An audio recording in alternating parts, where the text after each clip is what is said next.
March 11th, 2025. The stock market continued to fall today. The Dow Jones Industrial Average fell another 478 points, or 1.14%. The S&P 500 fell almost 0.8%, and the Nasdaq Composite fell almost 0.2%. The S&P 500 briefly held its own in trading today, but then Trump announced on his social media platform that he was going to double the tariffs on steel and aluminum from the new 25% rates to a 50% rate on Canada, and might increase tariffs to permanently shut down the automobile manufacturing business in Canada. Stocks fell again. Unable to admit that he might be wrong, President Donald Trump is doubling down on the policies that are crashing the economy. In addition to his tariff threats, he also reiterated that the only thing that makes sense is for Canada to become our cherished 51st state, an outrageous position that he suddenly began to advance after the 2024 presidential election, and which has Canadians so furious they are boycotting U.S. goods and booing the Star-Spangled Banner. More than 100 top business leaders met with Trump today to urge him to stop destabilizing what had been a booming economy with his on-again, off-again tariffs. Mark Zandi, chief economist of Moody's Analytics, told Jeff Stein and Isaac Arnsdorf of the Washington Post that in private, business leaders, CEOs, and COOs are nervous, bordering on unnerved by the policies that are being implemented, how they're being implemented, and what the fallout is. There's overwhelming uncertainty and increasing discomfort with how policy is being implemented. The extreme unpredictability means that no one knows where or how to invest. Market strategist Art Hogan told CNN's Matt Egan, "This market is just blatantly sick and tired of the back and forth on trade policy." Yesterday, Delta Airlines cut its forecasts for its first quarter revenue and profits by half, a sign of weakening corporate and consumer confidence and concerns about the safety of air travel. Today, Southwest Airlines and United Airlines cut their forecasts, and American Airlines forecast a first quarter loss. When he talked to reporters, Trump reasserted that he intends to do what he wants, regardless of the business leaders' input. Markets are going to go up and they're going to go down, but you know what? We have to rebuild our country. Long term, what I'm doing is making our country strong again.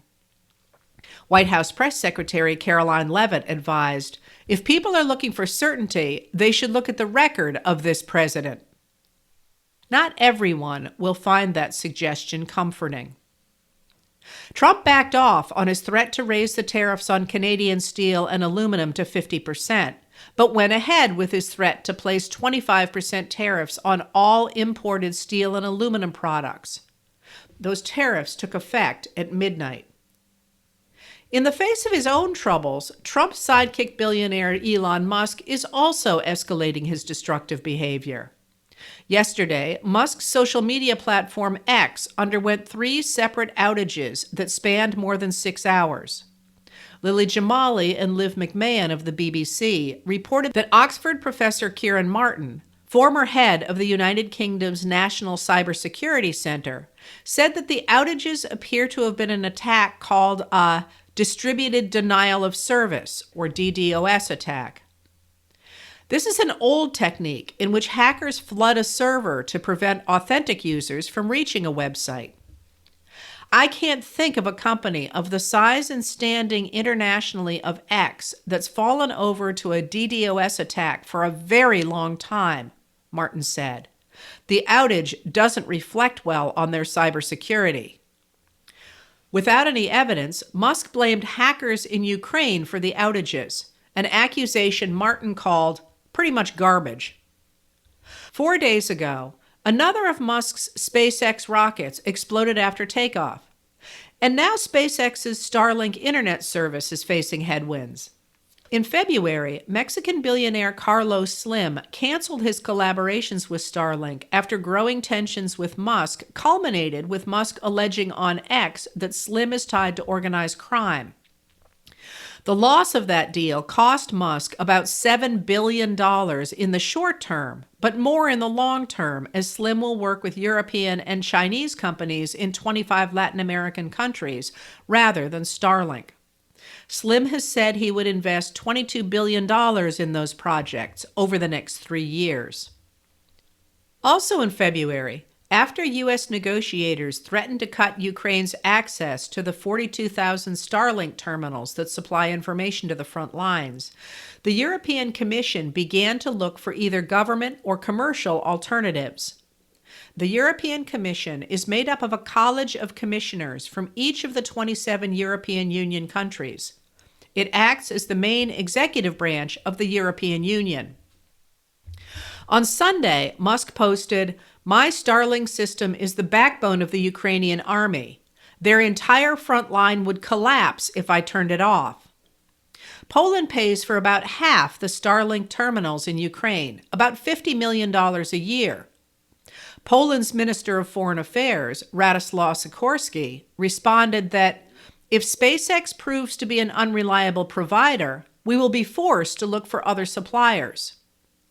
"Be quiet, small man," Musk replied. "You pay a tiny fraction of the cost, and there is no substitute for Starlink." After all the tariff drama with Canada, last week Ontario also canceled a deal it had with Starlink.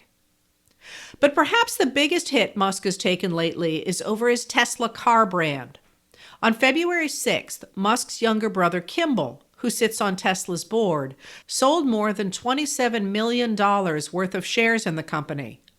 Tesla chair Robin Denholm sold about $43 million worth of Tesla stock in February and recently sold another $33 million worth.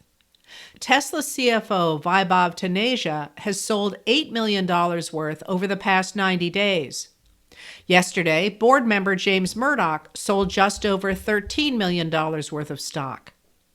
Fred Lambert of Electrek, which follows the news about electric vehicles and Tesla, noted that Tesla stock dropped 15% yesterday, down more than 50% from its all-time high just a few months ago.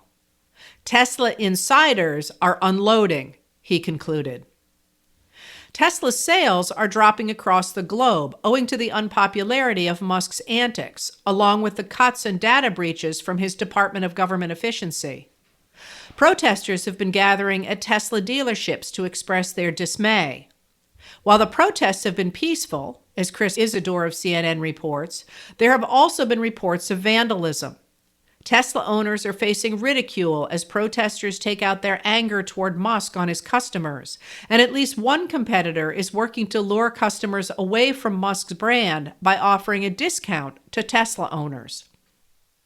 Trump has jumped to Musk's defense, posting just after midnight this morning that Elon Musk is putting it on the line in order to help our nation, and he's doing a fantastic job. But the radical left lunatics, as they often do, are trying to illegally and collusively boycott Tesla, one of the world's great automakers and Elon's baby, in order to attack and do harm to Elon and everything he stands for. They tried to do it to me at the 2024 presidential ballot box, but how did that work out? In any event, I'm going to buy a brand new Tesla tomorrow morning as a show of confidence and support for Elon Musk, a truly great American. Indeed, today Trump used the office of the presidency to bolster Musk's business. Teslas were lined up at the White House, where Trump read from a Tesla sales pitch. Photographer Andrew Harnick caught an image of his notes. And then, the same man who gave a blanket pardon to those convicted of violent crimes related to the January 6, 2021 attack on the U.S. Capitol, called those protesting at Tesla dealerships domestic terrorists and promised that the government would make sure they go through hell. Trump and Musk appear to have taken the downturn in their fortunes by becoming more aggressive. Martin Pengelly of The Guardian noted that in the middle of Monday's stock market plunge, Trump posted or reposted more than 100 messages on his social media channel. All of them showed him in a positive light, including reminders of the 2004 first season of the television show The Apprentice, in which Trump starred. a golden moment in Trump's past when his ratings were high and the audience seemed to believe he was a brilliant and powerful businessman. Today, egged on by Musk, Trump pushed again to take over other countries. He told reporters, "When you take away that artificial line that looks like it was done with a ruler, and you look at that beautiful formation of Canada and the United States, there is no place anywhere in the world that looks like that. And then if you add Greenland, that's pretty good."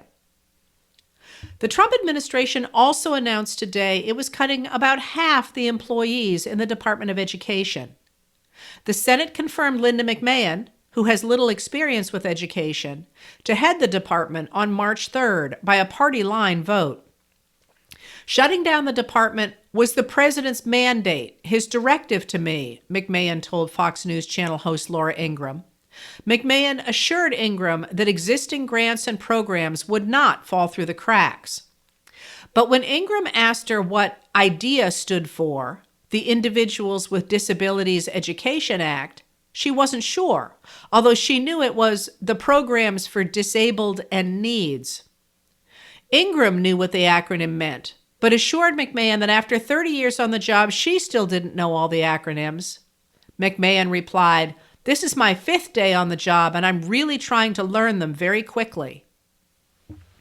Musk lashed out at Arizona Senator Mark Kelly on social media yesterday after Kelly posted pictures of his recent trip to Ukraine and discussed the history of Russia's invasion, concluding, "It's important we stand with Ukraine." Musk responded, "You are a traitor."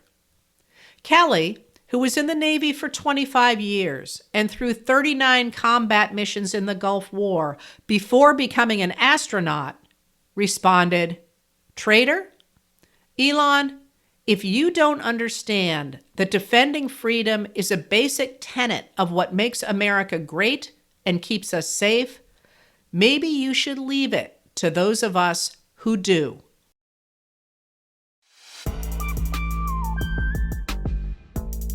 Letters from an American was written and read by Heather Cox Richardson. It was produced at Soundscape Productions, Dedham, Massachusetts. Recorded with music composed by Michael Moss.